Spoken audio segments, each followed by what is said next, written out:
If you are looking for a video to learn all the concepts about useEffect hook, so this video is for you. You will learn all the concept about useEffect hook, how many variations it has and how to use it, how to learn everything about the useEffect hook. So let's first of all define it. We will just clear the definition. What is useEffect hook? So the useEffect hook is used to perform side effects in our components. Okay, now you will see that what is side effects. So side effects are actions which are performed with the outside world. Okay, which are performed outside world. So we perform a side effect when we need to reach outside of our React component to do something. It means, like, I will just give you a few examples of side effects. Like, for example, you want to fetch data from an API. Okay, it is from outside, and you want to update your DOM using document and window. And also if you would like to run timer functions which are set time and set interval. So these are the common side effects that we are using.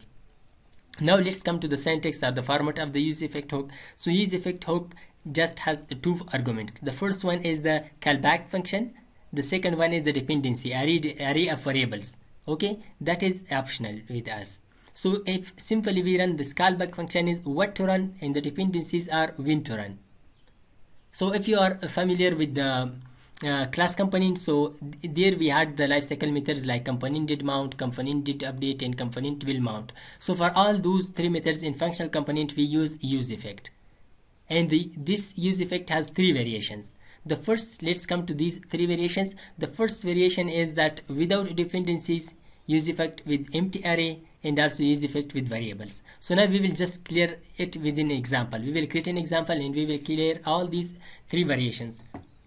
So let's come here. I have this example, okay, where we have count state, and also by clicking this we are incrementing that count. So now whenever we would like to use a hook, first of all we should import it. So let's import useEffect hook, and after that let's come here. We will use that useEffect hook. It has two arguments. The first one is the function, okay, callback function. So first of all we will use it without dependency. It means that we will not write the second argument. We will just write the first argument, the callback function.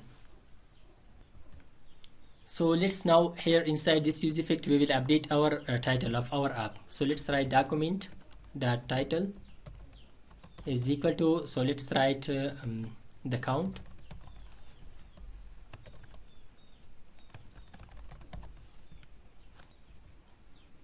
We will just grab all these things.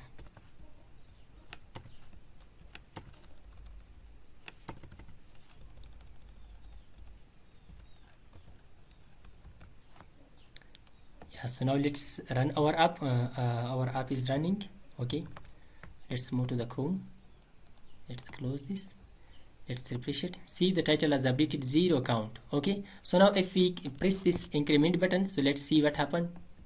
See, our title is also updating. So it means that if we don't write the array, the dependency with useEffect hook, the second argument, so it is rendering every time we make some changes in our app component. Okay, in this component when we make changes, for example we updated this count, so whenever we make these changes, so it will be rendered again and again. It will run this useEffect again and again whenever we are making changes. Okay, it will run every time.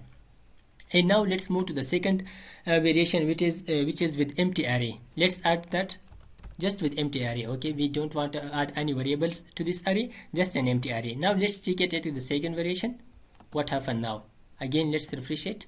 See, so now let's press this increment button. For the first time that has rendered. Okay, the title has updated for the first time. Okay, so let's press increment.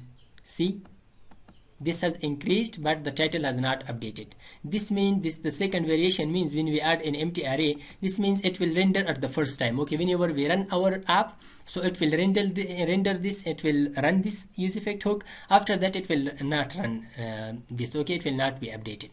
So it rendered just at the first time whenever we run our app. Now let's move to the second one to add a variable. For example, we want to add here the let's create another variable.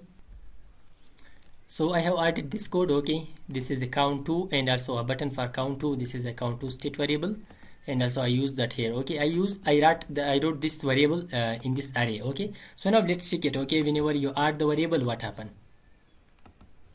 Yeah, see, let's refresh it again. So everything is okay. So let's press this. Okay, we are updating this state, but that is not updating. Okay, but if we press this one, see, that is updating. See, the title has updated also. Okay, it means that whenever you write a variable here, so whenever you change that variable, so it will render again. Okay, when it run at the first time it render, for the second time whenever you make changes in that variable that you have written in this array, so it will change, it will render again this use effect hook. So these were the three variations of this use effect hook. So now let's move to another concept which is a little bit confusing, that is cleanup function.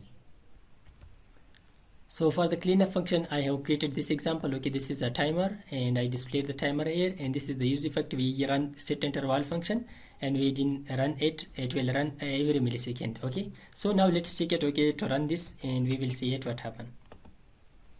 See, it is just running. Okay, unless we don't call a clear interval, so it will be running. Okay, it will make our application slow and low in performance. So it will just make, and it will move to memory lake. Okay, until it unmounts, so it will be keep running even if that unmounted, so it will keep running because we didn't destroy that.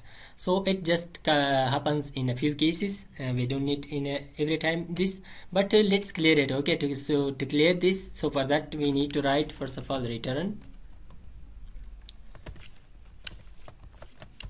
and here we will just call clear interval, and here we will pass this timer.